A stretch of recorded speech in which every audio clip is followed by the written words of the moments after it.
Hi, I'm Amy Chapman, and I am a voice therapist and singing voice specialist.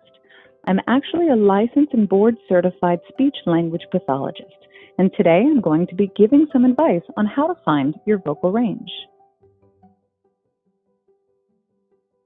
A vocal range is the range of notes you can comfortably sing without your voice breaking, and a decent vocal range can go from over an octave to 3 to 4 octaves. You want to start by warming up your voice. So you could do this by doing, let's say, a lip trill.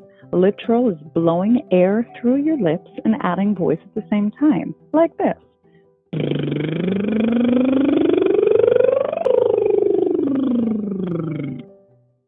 Then you're going to find the bottom of your vocal range. So to do that, hum all the way down and drop your voice down as low as it can go. And you'll know when the bottom of your range is wherever you have a clear sound and you can hold that note for about 3 seconds. I would call that the bottom of your range.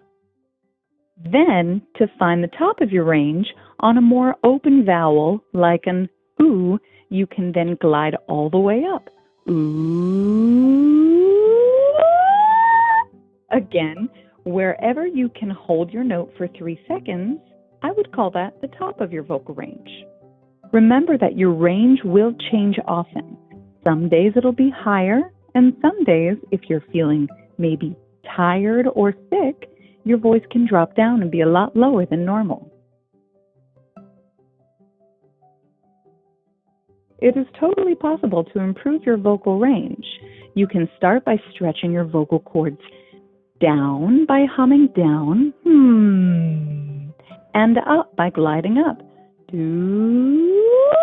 Make sure that it's all comfortable and nothing hurts while doing it. Just to recap, your vocal range is the range of notes you can comfortably sing. This range can vary day by day, and you can improve this range by doing exercises.